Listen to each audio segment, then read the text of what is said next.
Pai do Senhor, irmãos, boa noite, tudo bem? Seja bem-vindo ao canal Por Cristo, eu sou o Diego. Eu sou o Sócrates. E esse canal não é só meu. Esse canal é nosso e de todos vocês também. A gente esteve fazendo o primeiro vídeo, o link está aqui na descrição, que a gente falou sobre pressupostos, do que é necessário para você poder interpretar a Bíblia. Antes de interpretar, algumas opiniões, alguns pontos de vista, algumas coisas que você já tem que ter bem definidos para poder entender o texto sagrado. E hoje nós vamos falar propriamente dito como interpretar. Vamos lá? Vamos lá. Tópico de número 1. Entender o autor e o destinatário. Por que é importante entender quem escreveu? Olha, é importante a gente entender quem escreveu, porque normalmente quem escreve uma carta, uma epístola, um livro, ele tem um ponto de vista, Diego. E esse ponto de vista é expresso dentro do livro. Por exemplo, você pega Paulo. Por que é importante entender o autor? Porque quando você conhece o autor das epístolas sendo Paulo, você vai entender alguns assuntos. Então te facilita na hora de interpretar. Tem muita gente que pensa que entender o autor é uma bobeira. Você não precisa saber quem é o autor. Precisa. Porque, por exemplo, Paulo vai falar de algumas doutrinas, como, por exemplo, o fruto do Espírito. Mas ele não cita apenas em Gálatas. Ele explica também isso um pouco em Efésios. Ele faz uma breve citação, em um ou dois versículos apenas, e até com uma linguagem um pouco diferente, mas para quem conhece o autor, entende. E aquilo facilita na interpretação quando não tem apenas um texto. Você entende a ideia do autor como um todo. Então, entender o autor vai nos levar a entender uma ideia mais completa de determinado assunto. Vai trazer um panorama sobre a visão daquele autor, e todo livro que você for ler dele, seja carta, epístola, evangelho, você vai ter uma visão mais ou menos do ponto de vista dele no início da sua interpretação. Importante entender qual é o autor, então. Depois de entender o autor, o que a gente faz, Diego? Destinatário a que foi escrito, a pessoa para quem foi enviado aquele documento. E qual a importância disso? Importante, quando a gente pega, por exemplo, a carta de Corinto, a igreja de Corinto, nós vamos entender o que levou a Paulo a escrever para a igreja de Corinto. Nós vamos entender que tem muitas doutrinas e ele toca em muitos pontos, mas a carta, por exemplo, 1 aos Coríntios, foi escrita para poder exortar, para poder acertar algumas coisas que estavam acontecendo de errado. E Paulo aproveita para pincelar sobre algumas coisas. Então Paulo pega e vai falar sobre dons do Espírito. Sim. Paulo ele vai falar sobre muitos temas, mas se a gente pegar o principal motivo de o que levou a Paulo a escrever, foi a situação de Corinto, divisão, né, traições. Então a gente vai pegar a divisão, eu sou de Paulo, eu sou de Apolo, eu sou de Cefas. De certa forma, então, entender um contexto de para quem foi escrito o texto. Isso daí te agrega valor até para você ter um conhecimento do que está sendo escrito e como aplicar. Exatamente. Você entende aonde aplicar, porque se ele escreveu para corrigir algo específico, isso quer dizer que aquela é uma necessidade que possa ser necessária corrigir agora, na igreja. Sim. Por isso que a palavra de Deus é importante a gente conhecer. Quem foi o autor, quem foi o destinatário. Peraí, para quem foi escrito? Por quê? O que levou ele a escrever? Estava tendo divisão, estava tendo promiscuidade, então isso levou Paulo a escrever. Se ele abordou outros pontos depois, não foi o principal tópico da mensagem. Isso daí, então, é muito interessante. Muito o que a gente tem que fazer depois? Depois a gente tem que entender o gênero do livro. Por exemplo, se ele é poético, se ele é profético, se é uma epístola, se é evangelho. Isso é muito importante. Por exemplo, se você pegar um evangelho, ele difere da epístola. O evangelho conta a vida de Cristo aqui na Terra. As epístolas explicam a vida de Cristo aqui na Terra. O que isso quer dizer? Jesus chega lá em João 15 e fala: eu sou a videira verdadeira. Outro texto ainda, e esse de João 15 é até uma interpretação um pouco interessante, a gente vai fazer um vídeo depois talvez sobre esse texto, quer saber, Diego? Vamos pegar João capítulo 3? João capítulo 3, Jesus chega diante de Nicodemos e ele fala sobre o novo nascimento. Aquilo ali, Jesus está dando um ensinamento, que é explicado em Efésios capítulo de número 4. Não apenas lá, outras passagens também, mas lá é explicado o que é o novo nascimento na prática, da maneira doutrinária que tem que ser aplicada na igreja. Ou seja, lá vai falar sobre quem rouba, agora trabalhe, para repartir com o que necessita. Vai falar sobre a mentira, vai falar sobre diversas coisas que é o novo nascimento. Só que Jesus explicou de uma maneira, Jesus na verdade lançou o fundamento, Paulo veio e apenas construiu em cima do fundamento lançado por Cristo, o mesmo ensinamento. Então, a diferença de gênero literário. Nesse exemplo que nós estamos dando, evangelho e epístolas. Mas tem outros, tem livro histórico, tem livro profético, tem livros sapiensais ou poéticos, como a gente chama. E todos eles devem ser entendidos qual é o gênero do livro antes de ler, porque isso vai influenciar diretamente na interpretação. Então é importante entender qual é o gênero do livro. Sim. Para quem acha que é besteira, Está explicado o motivo por que é necessário para interpretar. com certeza. Próximo tópico. Buscar o sentido principal da mensagem. Interessante que esse do sentido principal me chama muita atenção, porque às vezes a gente lê um livro e não entende o escopo dele. João, acho que é o livro melhor para explicar isso, Diego. Sim. No final a gente vai ver, para que creiam que Jesus Cristo é o Filho de Deus. Exatamente, você pega João e ele diz o motivo. Então é importante a gente, quando lê um livro, que a gente não gaste só tempo. Peguei, li, tá. O que esse livro me diz? A gente tem que ter, no final da leitura, uma conclusão de qual era a mensagem que aquele livro queria passar. Isso, o que ele queria trazer, por exemplo, você pega João ele vai falar de 7 milagres específicos. Aqueles 7 milagres tinham um único propósito: provar que Jesus era o Filho de Deus. Esse é o motivo do Evangelho de João ter sido escrito, ele declara isso. E o estudo que está escrito nele é com esse motivo. Então, quando você for pregar, ler um texto, você tem que ler com essa ideia e aplicar com essa ideia. O objetivo de João é provar que Jesus é o Filho de Deus. Então, se a gente prega alguma mensagem de João, a gente tem que ter esse pressuposto, vamos dizer assim. Você parte desse ponto de vista. E ele quer provar que é o Filho de Deus. Já vai dar uma ampla visão até para o texto que a gente vai querer aplicar. Qualquer texto que você for ler, Jesus tornou a água em vinho. Ele mudou algo na matéria, ele mexeu com algo que se referia à criação. Esse milagre é único, está mostrando a divindade de Cristo. Os outros a gente não vai relatar aqui, porque isso aqui é apenas uma introdução, a interpretação, mas esse é o caminho para entender. Outro tópico também importante, ver as palavras-chave do texto. Por que é importante, só para te ver, entender quais são as palavras-chave? Mas você pega um texto, como por exemplo, Jesus disse: eu sou o caminho, a verdade e a vida. Você não pula para a parte seguinte, onde ele diz: ninguém vem ao Pai senão por mim. Você precisa entender nesse versículo algumas palavras. Eu sou o caminho, a verdade e a vida. São 3 palavras-chave que interpreta tudo o que vai ser dito depois. Então, por que eu estou dizendo isso? Ele vai dizer: eu sou o caminho. Você vai tentar entender, você vai pegar algumas palavras dentro do texto que você está lendo, do grupo de versículos, ou apenas do único versículo que você está lendo, e vai tentar entender. Porque isso vai te agregar um valor. Por exemplo, você vai entender que ele é o caminho. Você vai pegar outras passagens. Você vai pegar, por exemplo, se você for por essa linha de raciocínio, Mateus capítulo 7, onde vai falar sobre um caminho estreito e uma porta estreita. Jesus disse que ele é um caminho. Aí ali já tem todo um contexto, um caminho de dificuldade, mas que te leva à salvação. Eu sou o caminho, a verdade. Vai falar da mensagem de Cristo, tem muita coisa que você fala sobre a verdade. Eu sou a vida. A vida a gente não precisa nem dizer, porque ele deu a vida eterna, morrendo na cruz por nós. Então, entender as palavras-chave do texto é essencial. Junto com as palavras-chave vem um contexto em que elas estão inseridas. Foi justamente o que você falou. Entender as palavras-chave vai fazer entender todo o contexto de que foi lido. Seria algo mais ou menos então assim, Diego. Eu vejo as palavras-chave separado e elas me agregam para o ponto seguinte, que é o contexto. Isso aí. Você vai, por exemplo, Jesus é o caminho, a verdade e a vida. Ninguém vem ao Pai a não ser por mim. Por mim quem? Pelo caminho, pela verdade e pela vida. O que está se falando? Está se falando de salvação. Está falando de se achegar a Deus. E como que se achega a Deus? Somente através de Cristo. Deu um ensinamento perfeito, ótimo aí. Então, vendo poucas coisas. A ideia desse vídeo é exatamente isso. Não é passar para você, apesar que a gente vai fazer mais vídeos mais trabalhados em pontos mais profundos, mas é passar para você que está começando. Você olhar para os textos dessa maneira já vai te enriquecer muito na interpretação. E a gente já vai começar a entender, o principal tópico, a ideia.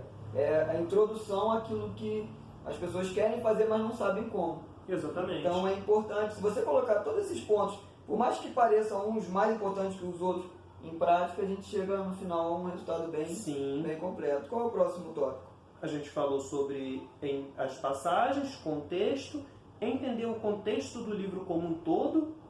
E esse ponto, entender o contexto do livro como um todo, Diego, por que a gente precisa entender isso? Entender o contexto do livro como um todo, a gente já chegou até a comentar, mas é a respeito das doutrinas. Às vezes num livro, Romanos, por exemplo, se a gente pegar, vai ter um conjunto de doutrinas explicadas. Romanos, considerada a catedral teológica, se a gente pegar Romanos e a gente estudar só o livro de Romanos, a gente vai achar muitas doutrinas bíblicas. Então, entender esse livro como um todo, saber separá-lo, é muito importante. A gente vai saber, aqui Paulo está falando sobre, até Romanos capítulo 3, Paulo está falando sobre a condenação universal de todos os seres humanos. Mas aí, a partir do capítulo 3, Paulo está falando que existe uma salvação. Sim. Então, saber separar, saber entender quando um determinado assunto acabou e quando outro determinado assunto começou, é muito importante para a gente entender o que foi falado naquele livro. Entender, então, o contexto geral. Próximo tópico, então, passagens correlatas ao texto. O que quer dizer passagens correlatas ao texto? Então, quando a gente falou sobre entender autor e entender destinatário, uma coisa chama atenção. Eu peguei e citei sobre Paulo. Vou dar um exemplo aqui. Você pega, por exemplo, um texto sobre um determinado assunto. Eu falei sobre o fruto do Espírito. Está em Gálatas. Você vai pegar Efésios. Por que você vai pegar Efésios? Porque a passagem de Gálatas, ela talvez seja maior, mas em Efésios tem uma citação. Ou seja, você pega um texto que está aqui e um texto que está aqui e compara o que foi dito no contexto do livro, que a gente já falou também, entende para quem aquela carta foi escrita, o contexto, e faz o mesmo nessa passagem. Dessa forma você vai entender o que está ao redor de um único tema, que é o fruto do Espírito, em dois textos diferentes. Passagem correlata, então, é você pegar um versículo e outro versículo que trata do mesmo assunto, em outro livro. E dessa forma interpretar os dois. E aí chegar ao entendimento correto da visão do autor. Chega ao entendimento correto, porque tem gente que pega um único versículo e interpreta ele sozinho. E aí, não procura outras passagens. E aí entra aquela passagem, texto fora de contexto é pretexto para heresia. Exatamente. E aí gera interpretações erradas. E aí você já não sabe mais para onde está indo. Então, a Bíblia não é que ela é difícil. É que, na verdade, as pessoas leem muito separado, às vezes. Às vezes você fala, vou estudar um livro. Não se estuda um livro. Você se estuda um assunto dentro de um livro. Aí você pode, às vezes, para outros para entender aquele assunto. Próximo ponto seria um contexto, entender o contexto histórico e cultural do período em que o livro foi escrito, da passagem ou do texto. E esse tópico é muito importante. Se a gente pegar um contexto histórico e cultural, a gente vai entender que a Bíblia foi escrita num contexto totalmente diferente do nosso. Num tempo diferente, numa cultura diferente. 1.600 anos para construir a Bíblia, né? O que a gente tem hoje em mãos foi 1.600 anos. É de uma cultura diferente, de um povo diferente, de hábitos diferentes, de leis diferentes. Então, e muitas das vezes a gente não entende certas passagens porque fogem da nossa capacidade atual. Por exemplo, a gente está acostumado com estrada, com carro, com mercado, com shoppings. Né? Naquela época não existia nada disso. Por isso que se a gente pegar as parábolas de Jesus, a grande maioria vai falar do campo. Semeadura, grão de mostarda, aves, lírios. Tudo que a gente pegar que Jesus falou vai estar voltado para a mente, para aquilo que aquelas pessoas entendiam.